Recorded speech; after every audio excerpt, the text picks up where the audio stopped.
Oh, wala ka pa rin jowa? Ano ba yan? Ilang taon ka na wala ka pang jowa? Piikan ka kasi. Huwag ka maghahanap ng magandang babae. Ang hanapin mo yung karapat dapat para sa'yo. Piliin mo yung talagang supportive sa'yo. Yung talagang kahit saan lugar pwede kanyang isama. Kahit saan lugar pwede kanyang dalhin. Papakilala ka pa niya sa magulang niya. Maraming klase kasi ng babae. Yan. Yung iba dyan, ang habol lang, ay ganun, di ba?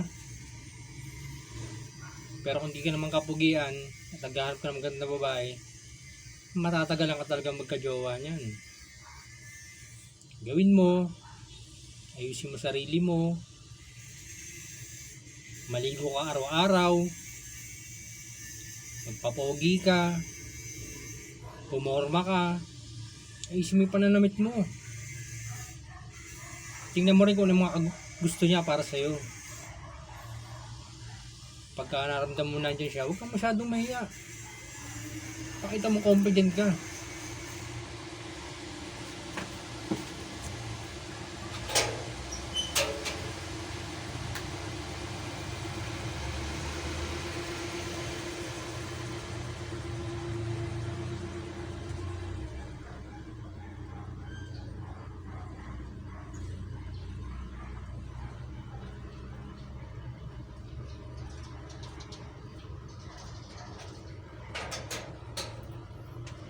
Oh, ang tagal ko, di ba? Bukas lang ako ng gate. Ganun, pag nakita mo siyang paparating, mag-hi ka lang. Yan. Hello. Pag di ka pinansin, okay lang yan.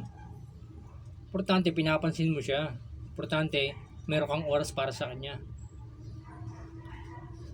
Darating din ang araw na kakailanganin ka rin niya. Kasi hindi naman lahat ng time, hindi ka niya papansinin eh. Sa tiwala lang. Wala sa itsura yan. Nasa diskarte yan. Kaya sabi ko sa'yo, tiwala ka sa sarili mo. Pero ang pinaka-the best niyan, mag-aral ka mabuti. Yan. Pag-jowa, andyan lang yan. Ang pinaka-masarap jowain talaga yung pag-aaral. Yan. Focus mo lang yung sarili mo sa pag-aaral. Dahil pagka siguradong may pinag-aaralan ka,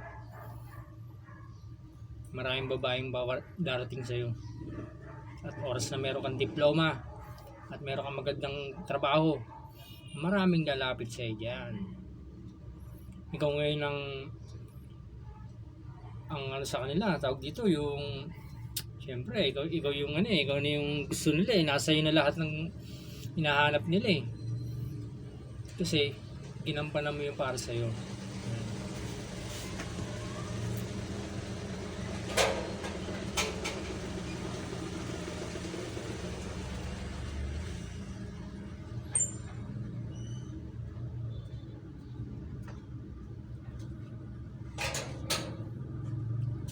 Hop, nawala na naman ako. Bukas lang ako ng gate. Yan, kaya ang mga babae, minsan pakipot din yan. Yan. Minsan, siyempre, gusto nila yung mga pogi, mga talagang fresh na fresh. Yan, di ba? Tulad ko, nyek. Pero, yan, kapag meron kang crush na babae, yan, hindi mo mawala crush kasi natural sa ating mga nagbibinatayan eh. Yung crush na yan. Kasama sa buhay yan. Kaya, payo ko lang sa'yo kung meron kang gusto sa isang babae, tiwala ka lang yan. Bigay mo lang yung focus mo sa pag-aaral. Siyempre, magpapogi ka rin, di ba? Pumorma ka, yan. Ayusin mo yung sarili mo para magka-jowa ka na. Tagal mo lang hindi ka-jowa. Huwag ka masyadong pihikan sa babae. Tatanda kang wala kang asawa. Sabi sa'yo. Kaya ngayon, gawin mo na. Ngayon din,